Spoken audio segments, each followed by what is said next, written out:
بسم اللہ الرحمن الرحیم السلام علیکم. میں آپ کا میزبان سمیع ابراہیم حاضر خدمت ہوں خبروں تجزیوں اور تبصروں کے ساتھ، اور آپ دیکھ رہے ہیں ہمارا سوشل میڈیا سمیع ابراہیم آفیشیل. آج عمران خان صاحب سے فیملی کی ملاقات بھی ہوئی، وکلاء کی ملاقات بھی ہوئی، اور پارٹی قائدین کی ملاقات بھی ہوئی. خان صاحب نے کیا کہا؟ بہت امپورٹنٹ بات کہی انہوں نے. جو ریمیٹنس روکنے کی اپیل ہے اس کو واپس لینے سے انکار کیا خان صاحب نے، اور اس کے ساتھ جو اس وقت سچویشن چل رہی ہے پارٹی قیادت کی، خاص طور پر علی امین گنڈا پور کی، اس کے حوالے سے بھی بڑی انہوں نے زبردست گفتگو کی، جو میں آپ کو اسی ویلاگ میں بتاؤں گا کہ آج بات ہوئی کیا ہے اور کس سے عمران خان نے یہ کہا ہے کہ تم جن کے لیے اپنا کھیل کھیل رہے ہو نا، کھیلتے رہو، لیکن میں اپنے ورکرز کو، اپنے شہداء کو، اپنے زخمیوں کو، اپنی عوام کو نہیں چھوڑوں گا. اور یہ جو مذاکرات ہیں یہ ٹرک کی بتی ہے، تم اس کے پیچھے لگے رہو. مذاکرات تب شروع ہوں گے جب 26 نومبر کے واقعات کی تحقیقات کے لیے جوڈیشل کمیشن کا اعلان کر دیا جائے گا.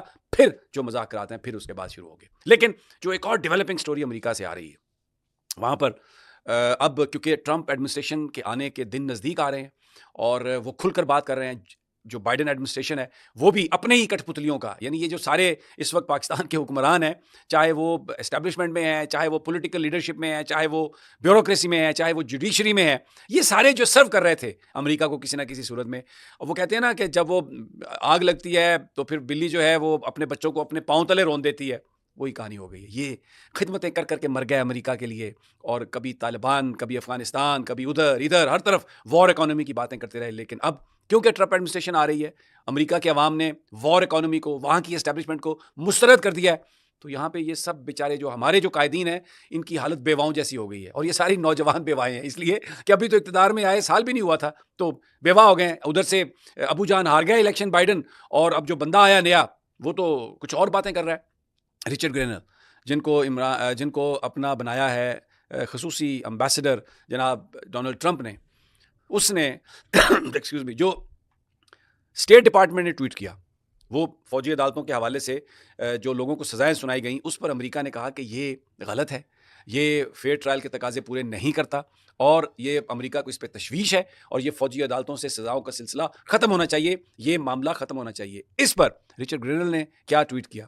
اس نے کہا امریکیوں کو، او بھائی یہ بڑا ویک رسپانس ہے، ٹویٹ ہے اس کا، پڑھ لیں آپ. اس نے کہا یہ کیا ہے؟ اور کھل کے بولو، ایک ہی ڈیمانڈ ہے، ریلیز فری عمران خان. یہ آج، اور ایک بار آپ کو بات بتا دوں، اگلے 48 گھنٹے میں ایلان مسک کی طرف سے ایک بہت زبردست ٹویٹ آنے والا ہے. اچھا یہ کوئی امریکی پریشر نہیں ہے. ایک بات یاد رکھے، امریکہ اس وقت پہلی دفعہ پچھلے 77-78 سال میں جو پاکستانی عوام کی جو ڈیمانڈ ہے اس کے ساتھ کھڑا ہوا ہے. 90% پاکستانی عمران خان کو وزیر اعظم دیکھنا چاہتے ہیں. تحریک انصاف کو انہوں نے ووٹ دیے، لیکن انہوں نے بے ایمانی کر کے اس مینڈیٹ کو چرایا. امریکہ نے پاکستانی عوام کی آواز سنی. ان کے ڈپلومیٹس نے بتایا کہ یہاں پر لوگ، عمران خان پاکستانی عوام کی ہڈیوں کے اندر گھس گیا ہے، اس کے بغیر کوئی چیز کامیاب نہیں ہو سکتی. تو وہ پاکستانی عوام کی مدد کے لیے آئے ہیں. لیکن یہاں پر یہ بیچارے عقل کے اندھے جو یہ نوجوان بیوائیں ہیں، سیاسی بیوائیں، یہ کیا کہہ رہی ہیں کہ جناب یہ امریکہ جو ہے، یہ دیکھیں خان صاحب کہتے تھے ایبسولوٹلی ناٹ، اور اب وہی امریکہ ان کی رہائی کے لیے آیا. ایسا ہرگز نہیں ہے.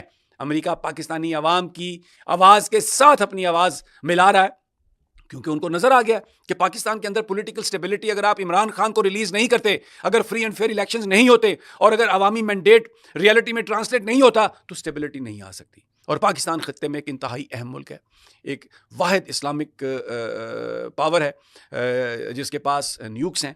پاکستان کی ایک اپنی اہمیت ہے. تو یہ وہاں سے آوازیں آ رہی ہیں.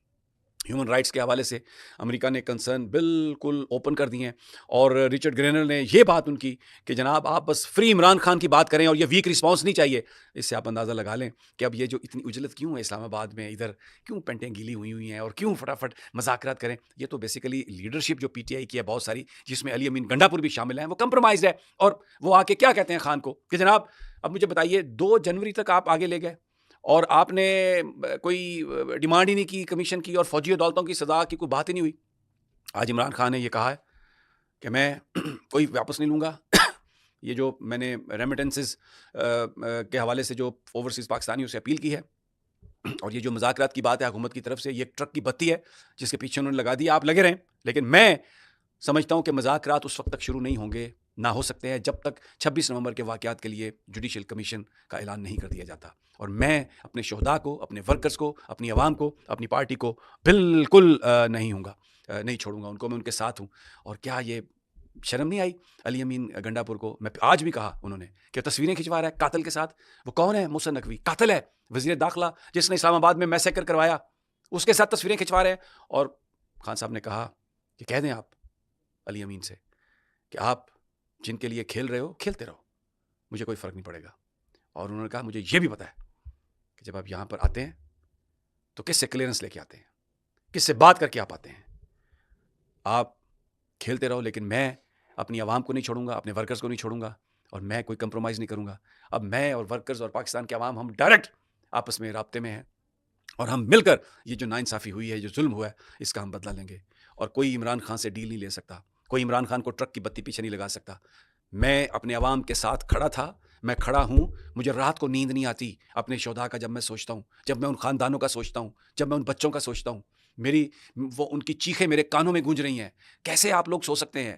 کیسے آپ لوگ انہیں بھول سکتے ہیں؟ کیسے آپ تصویریں ان کے ساتھ کھنچوا سکتے ہیں قاتلوں کے ساتھ؟ کیسے آپ ان کے ساتھ مذاکرات کر سکتے ہیں اگر وہ جوڈیشل کمیشن کا اعلان نہیں کرتے کہ گولی کس نے چلائی، گولی کیوں چلائی، کتنے شہید ہوئے، کتنے زخمی ہوئے، اور یہ سب کچھ ہوا کیسے ہوا؟